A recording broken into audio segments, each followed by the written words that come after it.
Baik, di sini saya akan menjelaskan analisis finansial proyek. Contoh kasusnya analisis studi kelayakan bisnis usaha resto Geprek Om Win. Bersama saya Prinsami Broginting dengan NIM 2304379.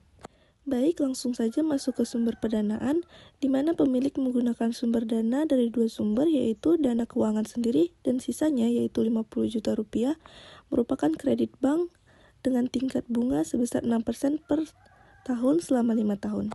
Selanjutnya masuk ke perhitungan net present value, yang dimana merupakan kriteria investasi yang banyak digunakan dalam mengukur apakah suatu proyek fleksibel atau tidak. Perhitungan net present value merupakan net benefit yang telah didiskonto dengan menggunakan social opportunity cost of capital sebagai discount factor.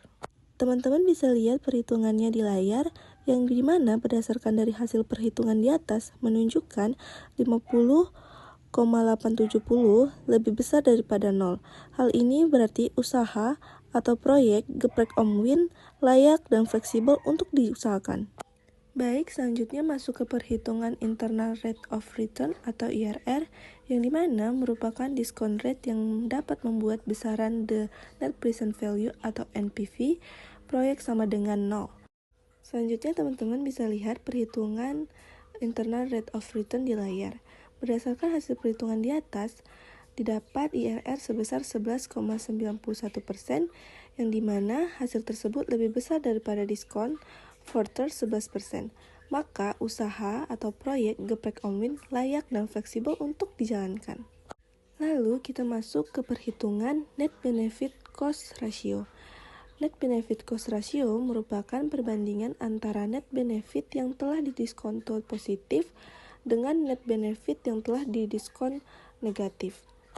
Berdasarkan hasil perhitungan di atas, net BC ratio 6% sebesar 1,19 lebih besar daripada 1. Maka dapat dinyatakan bahwa usaha atau proyek Geprek Om Win layak dan fleksibel untuk dijalankan. Baik, selanjutnya kita masuk ke perhitungan payback period atau PBP. Payback period merupakan jangka waktu tertentu yang menunjukkan terjadinya arus penerimaan secara kumulatif sama dengan jumlah investasi dalam bentuk present value. Oleh karena itu, di sini kita akan menghitung kapan tepatnya usaha Geprek Om Win dapat mengembalikan investasinya. Jadi dapat dilihat rumus dari PBP adalah investasi awal dibagi dengan arus kas bersih. Dari perhitungan payback period di atas, dapat disimpulkan bahwa PBP terjadi tepat pada 4 tahun 6 hari dari awal berjalannya usaha.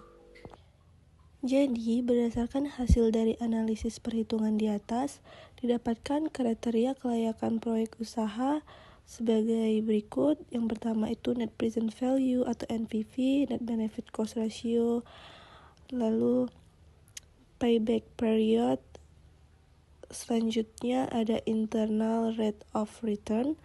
Dari beberapa karakter di atas, maka usaha Geprek Om Win telah memenuhi seluruh kriteria tersebut. Karakter di atas sudah menghasilkan kelayakan pada usaha untuk dilanjutkan atau dijalankan. Nilai payback period terjadi pada 4 tahun 6 hari, serta nilai break even point BEP terjadi pada 4 tahun 5 bulan 18 hari. Yang dimana berarti pengembalian investasi dan pengembalian proyek hanya berlangsung selama 4 tahun lebih dari awal proyek tersebut berjalan selama 5 tahun. Baik, segitu saja yang bisa saya sampaikan. Sampai jumpa di tugas-tugas selanjutnya.